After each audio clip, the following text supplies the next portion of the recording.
नमस्कार दोस्तों, प्रधानमंत्री श्री नरेंद्र मोदी जी को पापुआ न्यू गिनी के सर्वोच्च नागरिक सम्मान से सम्मानित किया गया है और ये प्रश्न बनने की संभावना 100% है। पूछा जाएगा अभी हाल ही में प्रधानमंत्री श्री नरेंद्र मोदी जी को किस देश के सर्वोच्च नागरिक सम्मान से सम्मानित किया गया है, तो आंसर होगा पापुआ न्यू गिनी। याद रखना है। वहीं दिल्ली और देहरादून के बीच चलेगी वंदे भारत ट्रेन, जिसका शुभारंभ प्रधानमंत्री श्री नरेंद्र मोदी जी ने किया है। और ये जो ट्रेन है वो देहरादून से दिल्ली तक चलेगी और इसके बीच की जो दूरी है वो 4.5 घंटे में तय हो जाएगी। ये आपको याद रखना है। वहीं गोवा और उत्तराखंड के मध्य पर्यटन को बढ़ावा देने के लिए एक समझौता ज्ञापन पर साइन किए गए हैं, देखो अपना देश पहल के तहत। तो पूछा जाएगा, देखो अपना देश पहल के तहत किन दो राज्यों के मध्य अभी हाल ही में पर्यटन को बढ़ावा देने के लिए समझौता ज्ञापन पर साइन किए गए हैं, तो आंसर होगा गोवा और उत्तराखंड। उत्तराखंड वालों के लिए विशेष रूप से ये बहुत ही इम्पोर्टेंट प्रश्न है वीडियो के लिए। वहीं अभी हाल ही में सेलिब्रेट किया गया विश्व दूरसंचार और सूचना समाज दिवस, जो सेलिब्रेट किया जाता है 17 मई को, विश्व दूरसंचार और सूचना समाज दिवस। याद रखना है।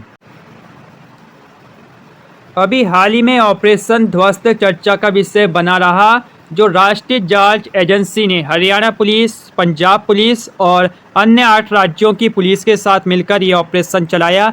इसका जो एम था वो था कि आतंकवादी, गैंगस्टर, ड्रग तस्करों के गठजोड़ को तोड़ना, उन्हें कमज़ोर करना और उन्हें ध्वस्त करना। याद रखना है, राष्ट्रीय जांच एजेंसी के द्वारा चलाया गया था ऑपरेशन ध्वस्त। खेलो इंडिया गेम के तीसरे संस्करण का आयोजन किस राज्य में किया जा रहा है? उत्तर प्रदेश।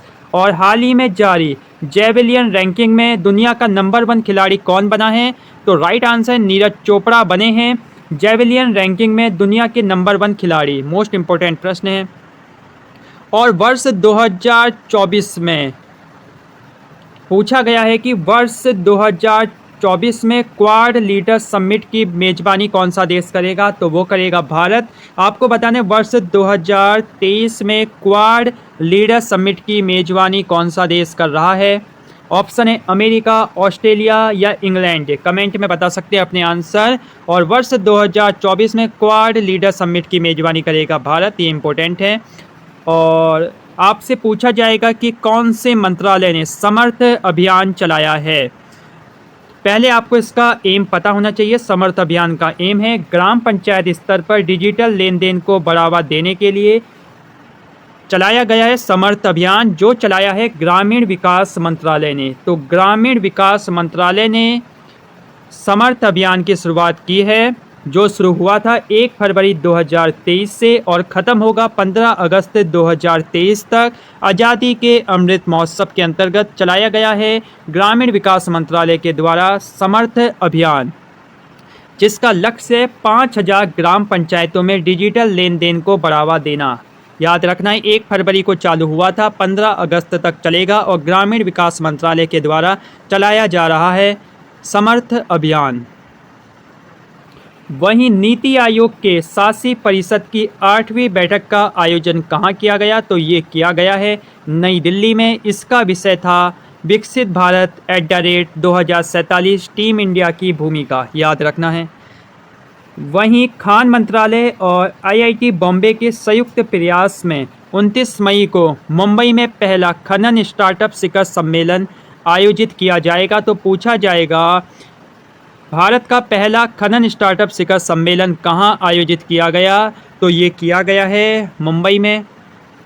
और अभी हाल ही में भारत और सऊदी अरब के बीच एक समुद्री सैन्य अभ्यास संपन्न हुआ, जिसका नाम है अल मोहेद अल हिंदी। तो याद रखना है, अभी हाल ही में किन दो देशों के बीच अल मोहेद अल हिंदी 2023 द्विपक्षीय समुद्री सैन्य अभ्यास का आयोजन किया गया?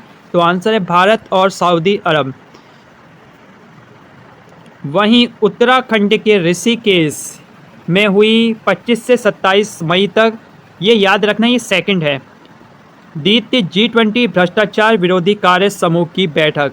ये सेकंड G20 भ्रष्टाचार विरोधी कार्य समूह की बैठक है जो उत्तराखंड के ऋषिकेश में हुई है, यानी टिहरी में। तो ये थे आज के अच्छे अच्छे प्रश्न। 2-4 दिनों की जो अच्छी अच्छी करंट अफेयर्स थी वो सब इसमें हैं। बाकी बने रहिए चैनल के साथ। नमस्कार।